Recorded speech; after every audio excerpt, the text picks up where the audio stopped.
Bueno, buenas tardes. Son con 22 consejeras y consejeros. Estamos unos 7 minutos, pero ya estamos con el quórum para comenzar. Si les parece, vamos a dar comienzo. Solamente nos está faltando 2 consejeros, así que 22 consejeras y consejeros. Así que bueno, siendo las 14 horas 8 minutos, damos comienzo a la primera reunión extraordinaria de este año 2020 del Consejo Superior. Como primer punto del temario que fue enviado oportunamente en el día de ayer, dentro de las 24 horas previas, sería la designación de los 4 consejeros y consejera o consejeras para rubricar el acta versión de la sesión. No sé si alguna consejera o consejero quiere proponer. Consejero Marul. Sí, buenas tardes, consejeras y consejeros. Buenas tardes, señor presidente. Propongo a la consejera Estela Torroba, a la consejera Ana Urioste, a la consejera Esmeralda Ayaza, y me falta uno, a la consejera Estela Smith. No, no sé. ¿Ya repetimos? ¿Qué me falta? ¿Qué No, claustro me falta? Silvana Casadeis y Silvana Casadei. el claustro del sector no docente.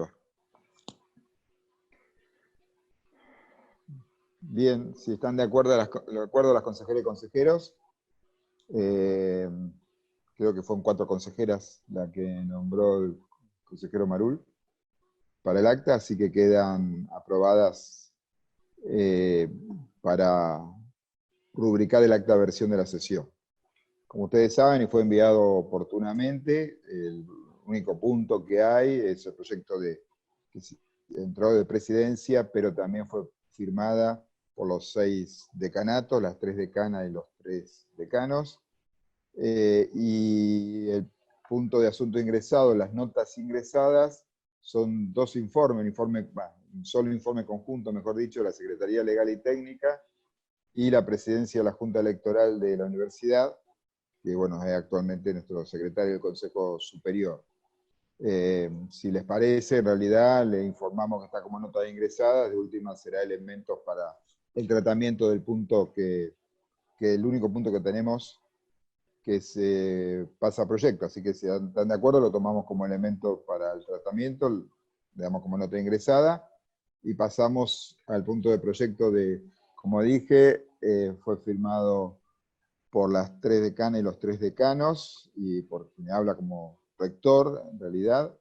Y el proyecto es la prórroga de los mandatos de los consejeros y consejeras superiores y consejeras y consejeros directivos, tanto titulares y suplentes, de todos los claustros y del sector no docente de la Universidad Nacional de La Pampa, conforme a la integración actual que tienen estos dichos órganos de gobierno, hasta tanto las nuevas autoridades de esos órganos sean electas conforme al calendario electoral que este cuerpo apruebe. Le comentamos, digamos, como breve introducción para después tratar el tema, que justamente estuvimos en la reunión ordinaria pasada, comenté de que si es necesario llamamos a esta reunión extraordinaria, y tenía que ver con que no solo están los análisis y los informes que ustedes ya tenían oportunamente, más a este que se suma actualmente, sino que también hemos recabado en todos estos días en las distintas informes legales y las distintas realidades de las otras universidades nacionales, porque en distintas medidas le está pasando a la mayoría de lo mismo, por supuesto por este tema totalmente excepcional y de pandemia. Y bueno, está este proyecto que inclusive lo quisimos presentar de esta manera, debido a que justamente lo que no hace falta prorrogar y que mantiene su mandato son tanto los mandatos de rector y vicerrectora como de los 6 decanatos, o sea, las 3 decanas, los 3 decanos y sus respectivas vicedecanas y vicedecanos. Así que nos parecía que como órgano distinto del Consejo Superior era lo que le vemos. Así que de tal manera pongo a consideración el proyecto que fue enviado con la convocatoria en el día de ayer para poder, y fundamentalmente creo que nuestro objetivo en el cual todos estábamos de acuerdo, es que los órganos directivos y órgano superior, conformado en forma democrática y de tal manera que siga funcionando con la opinión de todos los claustros y el sector correspondiente y sea el órgano máximo tanto de la universidad como los consejos directivos, y este es el objetivo de esta reunión extraordinaria que por supuesto la teníamos que hacer antes que venciera el día 15 de mayo. Pongo en tratamiento el proyecto tal como le hice lectura recién. No sé si alguna consejera, consejero. Consejero Marul. Y después consejera Ana Urioste. Sí, señor presidente. Bueno, muchas gracias. En primer lugar, por una cuestión de tipo más formal, pregunto al resto de los consejeros, porque en este momento no lo tengo claro, siendo sesión extraordinaria, ¿corresponde que resolvamos el tratamiento sobre tablas del punto o podríamos ingresar a su tratamiento directamente? Pregunto, a ver qué opinan los demás. No sé si la consejera Urioste, que había pedido la palabra. No. Sí, no sé si lo... Para el tratamiento en sí, así que entiendo que antes habría que resolverlo que... Buenas tardes a todos. Pero antes habría que resolver lo que plantea el consejero Mario. Le pido entonces, si el señor presidente lo entiende pertinente, que el secretario del Consejo Superior nos asesore a los efectos de avanzar sin ningún tipo de error en esta cuestión formal y si es necesario, hago el planteamiento de tratamiento sobre tablas. Igualmente, si no hay problema de... Tengo la mayoría de tratamientos sobre tablas, estaría autorizado y bueno, justamente para no tener problemas, hago la moción entonces de tratamiento sobre tablas. ¿La consideración? ¿Alguna opinión? Si vamos a la inversa, si no hay ninguna opinión contraria ni opinión negativa, entonces está aprobado por unanimidad el tratamiento sobre tabla y está en consideración. Muy bien. Y entonces, en primer lugar, considero que es un tema sumamente importante, como señalaba el señor rector, hacia la institucionalidad de nuestra universidad. En ese sentido, adelanto que voy a mocionar la aprobación del proyecto en los términos que se encuentra planteado y habiéndolo revisado. Creo que es muy importante que como Consejo Superior expresemos y conformemos o lleguemos al consenso respecto de un mensaje muy claro para el resto de la comunidad académica de nuestra universidad, respecto de la fortaleza que tienen las instituciones democráticas de la comunidad académica de la Universidad Nacional de La Pampa, que estamos en una extraordinaria y debemos resolver las cuestiones que se nos plantean en esta situación extraordinaria con decisiones de tipo también extraordinario. Esta es una decisión extraordinaria, creo que tenemos que tomar y tenemos que hacerlo con el objeto de permitir que todos los órganos colegiados de nuestra universidad sigan funcionando, porque eso hace a un funcionamiento y una convivencia más democrática de nuestra universidad. Por eso es que, como decía al principio, mociono la aprobación de este proyecto y entiendo que, si bien, como decía el señor rector, está incorporada la nota con el informe de Secretaría Legal y de la presidencia de la Junta Electoral, me parece que sería importante para la tranquilidad de todos los consejeros y consejeras que en esta sesión, no digo que se lea en su totalidad ese informe, pero sino que se haga un breve resumen de la posición y la interpretación legal que habilita el tratamiento y la aprobación de este proyecto, por lo cual lo propongo y lo pongo a consideración del resto de los consejeros. Bueno, no sé si la consejera Urioste, si no después le daríamos la palabra al secretario del Consejo Superior para que lea la parte importante o fundamental, digamos, del informe tal como lo mencionó recién el consejero Marul. No sé si la consejera Urioste quiere intervenir ahora. A posteriori. No, después. Perfecto. Entonces, si le parece, le damos la palabra al secretario del Consejo Superior para, tal como lo solicitó el consejero Marul, haga un breve reconto, más ya que está el informe incorporado dentro de la convocatoria del día de ayer, pero le pasamos entonces la palabra al secretario del Consejo Superior, y de última también creo que está presente la secretaria legal y técnica, cualquier cosa nos puede complementar. Le paso la palabra a Sebastián Peijo. ¿Qué tal? Buenas tardes. Sí, a modo de reconto, más allá de los instrumentos que tienen, antes inclusive mencionar que a este punto, como todos recordarán, se llega porque a partir de las medidas dispuestas por el Gobierno Nacional en atención a la pandemia, por resolución al referéndum del rectorado se resolvió la suspensión del proceso eleccionario que se había convocado para este 2020, y en el que se producían o debían producirse la designación de los nuevos mandatos de consejeros y consejeras de todos los claustros y del sector no docente. El Consejo Superior posteriormente ratificó esa suspensión del proceso eleccionario y también sostuvo el pedido para que tanto la Dirección de Asuntos Jurídicos de la Secretaría Legal y Técnica, en tanto órgano jurídico permanente de la universidad, como la Junta Electoral emitieran un dictamen y un informe en relación a esa suspensión y el curso de acción a seguir. Ese dictamen y ese informe ingresaron en la tercera reunión ordinaria del cuerpo, en la reunión del 8 de abril, se tomó conocimiento de los informes y obviamente quedó dispuesto el escenario para la toma de algún tipo de decisión, sin perjuicio de que en esa fecha aún restaba tiempo de cara a la finalización de los mandatos, porque lo que se sabía es que no se iba a llegar a hacer la elección, pero la fecha de finalización de mandatos todavía estaba un poco más lejana, y aparte las medidas dispuestas por el Gobierno Nacional eran muy recientes.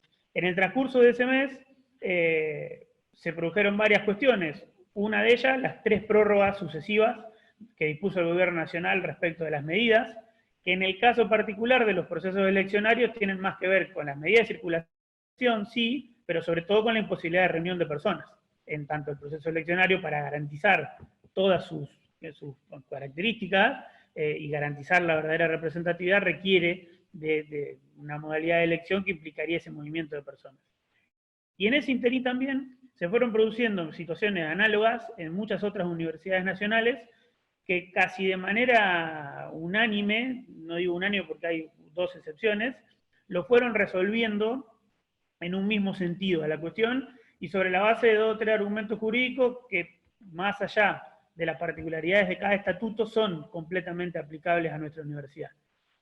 Por ese paso del tiempo y por esas circunstancias que fueron tan dinámicas en ese mes, y ahora sí, ante la inminencia del vencimiento de los mandatos, junto con Secretaría Legal y Técnica, la secretaria en su carácter y yo en el de presidente de Junta Electoral, no en el de secretario de Consejo, emitimos un informe que es el que ingresa hoy, que lo primero que cabe aclarar respecto de ese informe es que es absolutamente complementario y se apoya sobre el dictamen de Fernanda, no cambia el sentido del dictamen de Fernanda, muy por el contrario, ratifica esa línea, sumando elementos que Fernanda, por el momento en que dictaminó, no pudo tener en cuenta porque el tiempo siguió transcurriendo y las circunstancias siguieron pasando. Entonces lo que venía a hacer era una forma como de actualizar ese dictamen, pero apoyado en lo mismo. Y ese dictamen tiene una gran parte central, que es la de la medida a adoptar.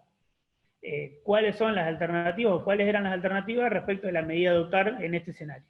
El recorrido lógico sería que, por definición y por mandato estatutario, los mandatos, valga la redundancia, de los distintos consejeros y consejeras vencen. Tienen un periodo de 2 años, lo que significa que tienen un periodo de duración. Ese periodo está dado o se cuenta en términos de contar plazos del derecho en función de cuando fueron proclamados. Fecha más, fecha menos, porque la proclamación 2018 fue para todos igual, pero, por ejemplo, las proclamaciones de los consejeros estudiantiles de 2019 dependieron de cuándo intervino el consejo directivo. Fecha más, fecha menos, todos vencían sobre esta segunda quincena, antes de la segunda quincena de mayo. Como fecha límite, la 23:59 del jueves 14 de mayo. Que aparte es la pauta estatutaria respecto de cuándo se deben realizar las elecciones, segunda parte de abril, y cuándo deben asumir los nuevos mandatos. primera quincena de mayo. Esa es una pauta estatutaria. Esa pauta estatutaria es sobre la que se parte para el análisis porque es la que no se pudo cumplir. Es la que la suspensión de elecciones, producto de la pandemia y las medidas restrictivas, hizo imposible cumplir. En ese punto se estuvo, pero fue un supuesto que ahora explico esa parte, que no se pudo cumplir. Pero no se pudo cumplir no por causas propias de la institución, sino por causas que, como casi todos los asesores jurídicos del país concluyeron, de las universidades, pero también en otros ámbitos. Ahora les doy otro ejemplo que también nos sirvió de parámetro. No se pudo cumplir por un supuesto de fuerza mayor. Supuesto de fuerza mayor que constituye un supuesto totalmente excepcional, imposible de prever, imposible de atender de otra manera, de manera material incluso resolverlo. Y en el caso del Estatuto de la Universidad Nacional de La Pampa, con la particularidad de que se presenta un vacío normativo en el estatuto de cómo resolver esa excepción. Porque el estatuto tiene formas de resolver acefalías, pero ninguna como la que se produjo a raíz de esta imposibilidad de hacer las elecciones. El estatuto tiene la forma de prever la acefalía del rectorado, de los decanatos, tiene formas de prever reemplazos de consejeros o consejeras de manera individual, incluso tiene una herramienta que se ha usado en estos 2 años para completar la delegación, para completar la representación dentro de un claustro, de una lista o sector de representación política, pero no tiene el estatuto ninguna norma que prevea este tipo de acefalía total. Lo que sí tiene el estatuto, obviamente, pero aparte por mandato de la Ley de Educación Superior, es sí la carga, la necesidad de que haya órganos colegiados. Amén de la cuestión, obviamente, política, de la existencia de órganos colegiados en el ámbito de una universidad pública, es una disposición de la Ley de Educación Superior que los estatutos todos debieron receptar de esa manera.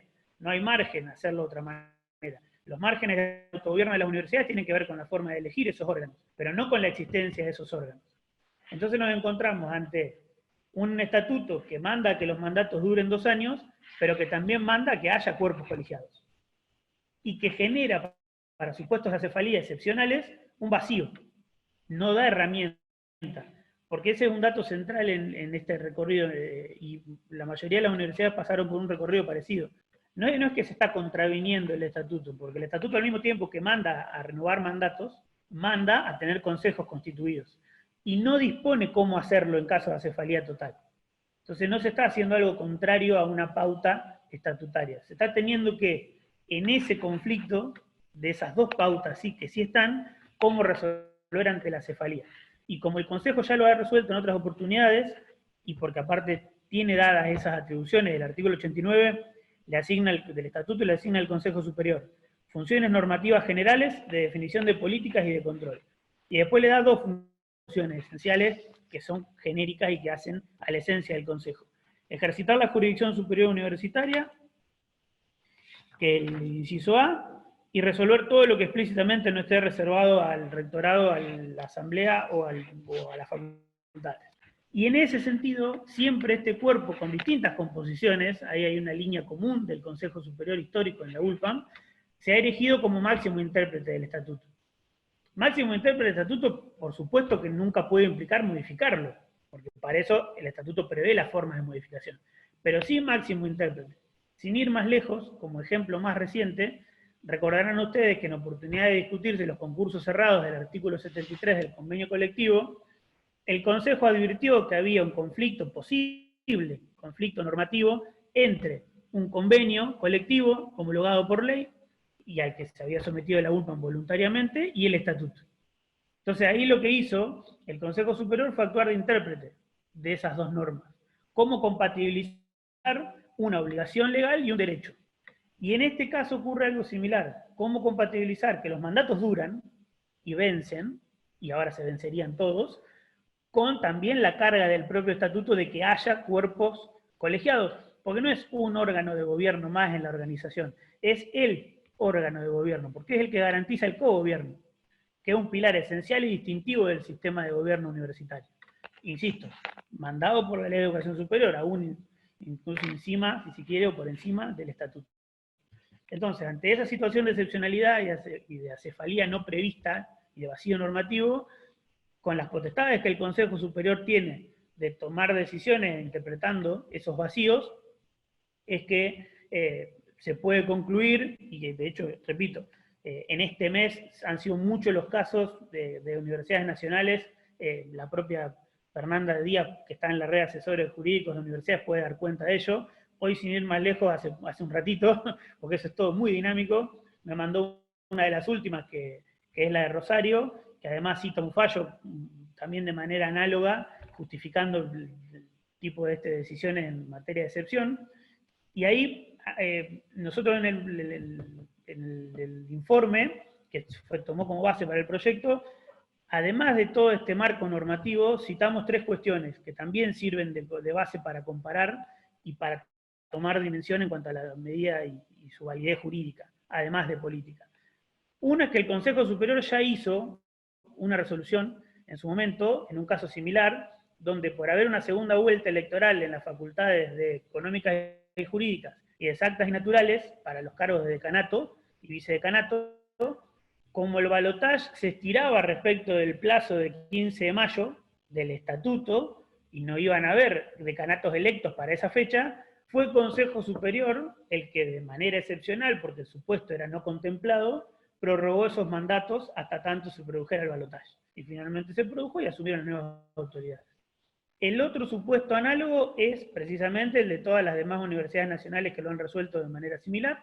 Y el tercer supuesto, vuelvo a repetir, análogo, no porque sea aplicable directamente, pero sí porque es comparable, es la disposición del Ministerio de Trabajo de Nación respecto de, ante esta misma pandemia, la prórroga y ante la suspensión de asambleas, reuniones extraordinarias, reuniones de comisión directiva y elecciones, la prórroga de todos los mandatos de las organizaciones sindicales. En el caso particular del Ministerio de Trabajo, tiene facultad de aplicación para hacerlo. En el caso de las universidades nacionales, producto de la propia autonomía y la capacidad de autogobierno, fue que no se pudo contar, más allá de que me consta que hubo gestiones a nivel del cine en ese sentido, es por eso que no se pudo contar con una norma similar. El Ministerio de Educación de Nación o la SPU no le podían decir a las universidades cómo autogobernarse. Entonces no pudieron dictar, jurídicamente no podían dictar, una norma común a todas las universidades. Pero claramente que los argumentos jurídicos son totalmente asimilables y el reinforme y el dictamen ya de la asesoría reflejaban eso. Así es como se llega a la base del informe y con ese recorrido los argumentos jurídicos, también de los políticos, de la propuesta. Bien, creo que para estar informado, no sé si sucintamente, pero está informado detalladamente, creo que es importante, por todo lo comentado por el secretario, en este caso como inclusive firmando como presidente de la Junta. Refuerzo lo que recién comentábamos, que varios rectores habían hecho la consulta al SINO, a la Secretaría Política, y primó el tema de autonomía, por eso no hay informe único, pero todo en esta misma línea. Creo que con eso quedó evacuado y resuelto lo solicitado por el consejero Marul. No lo estoy viendo en pantalla, pero entiendo que sí. Sí, señor presidente, está claro. No sé si algún consejero o consejera tiene alguna duda al secretario, en este caso como miembro de la Junta, también están los asesores. Si no, le doy la palabra a la consejera Ana Urioste, que había pedido la palabra. Bien, le damos pedido a la consejera Ana Urioste. Le damos la palabra. Nuevamente, buenas tardes a todos y a todas. Bueno, al igual que el consejero Marul, quiero referirme, digamos, a la necesidad de apoyar, de aprobar este proyecto. Creo que, digo en lo personal, pero creo que en todos los miembros de la comunidad universitaria de la Universidad de La Pampa ven la necesidad de contar con que los órganos, tanto el superior como los consejos directivos de las unidades académicas, sigamos funcionando. Eso hace a la institucionalidad, así que es algo que todos creemos que debemos prorrogar. Entre todas las posibilidades que se analizaron, creo que creemos que esta es la más viable, y también porque está respaldada no solo por los dictámenes e informes de los, digamos, de los asesores jurídicos y técnicos, sino también está basada en el estatuto, como hizo el recorrido Sebastián Pairrojo, y también en lo que cómo lo han resuelto otras universidades que hemos buscado, que hemos investigado un poco, digamos, cómo lo tienen resuelto, cómo lo han resuelto en estos tiempos de excepcionalidad, y, y creo que también, por lo que he visto, en esas universidades sus estatutos eran muy parecidos a los nuestros, en cuanto a que expresamente no indicaban cómo resolver esta situación, pero sí se dan el marco como para poder hacerlo, entonces no dudamos en ningún momento de la legitimidad de este cuerpo para aprobar este proyecto de extensión de mandato. Así que en eso creo que estamos todos de acuerdo, digamos, en que debemos hacerlo así. Lo único, tengo algunas modificaciones que proponer muy breves, algunas de forma, la mayoría de forma y muy pequeñas, que surge del análisis nuevamente después de ayer haber recibido el proyecto y haber conversado con consejeras y consejeros de la agrupación, en proponer unos cambios que ya les digo son mínimos en los considerandos, y uno en el articulado que tiene que ver con aclarar una situación. Así que si estarían de acuerdo, hago una propuesta de transformarnos en comisión y hacerles saber esas modificaciones para ver si las podemos acordar.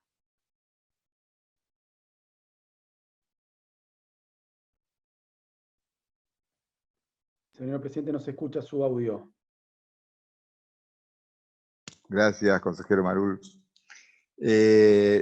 Si están de acuerdo, pasamos a comisión para ver la redacción de estas propuestas. No sé si el consejero Tapia tenía pedido la palabra, si lo hacemos en la comisión, si tiene que ver con el tema de redacción. Lo vemos ahí en comisión. Cualquier cosa. Bueno, entonces... Sí, puede ser que lo veamos en la comisión. Perfecto, entonces pasamos a constituirnos en comisión, entonces un cuarto intermedio mientras tanto. Perfecto, pasamos entonces nuevamente a la sesión. Ya lo hemos tenido en pantalla. No sé si alguno de los dos consejeros que ya lo anticipó, tanto el consejero Marul como la consejera Urioste, haría moción de este despacho. Sí, yo mantengo mi moción. Sí, consejera Urioste también. No recordaba que había moción de aprobación, si no la iba a hacer. Bien, entonces sí, había habido una moción anterior a este despacho, así que entiendo que tanto el consejero Marul como la consejera Urioste hacen moción de la aprobación de este proyecto que fue modificado recién en comisión y hay despacho unánime, así que lo pongo en consideración de las consejeras. Para que quede claro, para que quede claro, mociono la aprobación del proyecto con estas modificaciones que acordamos recién en comisión. Sí, por eso pongo en consideración el despacho, digamos, que hicimos. No sé si se escuchó, digamos. Está en consideración el despacho que recién se emitió de la comisión, que tiene modificaciones respecto al proyecto original. Algunas partes de los considerandos y la incorporación de este artículo segundo con esta propuesta. Así que está en consideración de las consejeras y consejeros. Si no tengo... No tengo abstenciones, ninguna. Opinión en contrario, ninguna. Así que por unanimidad queda aprobado entonces este proyecto donde se prorrogan los mandatos, para que tengamos la posibilidad fáctica y real de poder hacer la elección y nombrar los nuevos consejeros y consejeros directivos superiores. De mi parte, quiero agradecer porque alguno podría plantear en una reunión que casi fue de menor de una hora, pero creo que el trabajo que muchas veces se ha hecho anterior, tanto asesores como a su vez las distintas consejeras y consejeros previamente, para intercambiar y sumar y pensar que en este momento totalmente excepcional, nuestra universidad sigue funcionando, siguen los cuerpos democráticos funcionando, seguimos pensando en los derechos de cada uno de los partícipes de nuestra universidad, tanto las y los estudiantes como las y los docentes y el sector no docente. Así que la verdad que estos trabajos que estamos haciendo continuos, las distintas reuniones de secretaría, decanas, decanos y todos los consejeros para poder lograr que en estos momentos totalmente excepcionales, como dijo el otro día el consejero decano Hernán, en el sentido de que lo único hoy que tenemos certeza es la incertidumbre, pero a pesar de eso estamos trabajando, pensando y manteniendo la institucionalidad, pensando todas las herramientas legales que son necesarias y fundamentales, y pensando, por supuesto, en nuestra comunidad. Así que le agradezco a todas y a todos que la institución esté por encima de cualquier cosa que podría ser quizás menor, pero que siga funcionando nuestra Universidad Nacional de La Pampa. Así que, si ninguno, no sé si algún consejero o consejera quiere tomar la palabra, si no, el objeto de esta reunión, de este orden del día, estaría finalizado. Y como les dije anteriormente, agradezco su participación. El consejero Marul, no sé si quedó la mano levantada de hoy, o quiere comentar algo. No, me había quedado la mano levantada bueno. de más temprano. Bueno, de ya muchas gracias. Las reuniones de comisiones se han prorrogado para el día de mañana en función de la reunión extraordinaria del día de hoy, de acuerdo a las convocatorias tanto de Secretaría como cada uno de los coordinadores, y nos veremos el miércoles que viene en la sesión ordinaria de este cuerpo. Desde ya muchas gracias, y siendo las 15 horas damos por finalizada la sesión extraordinaria de este cuerpo. Gracias.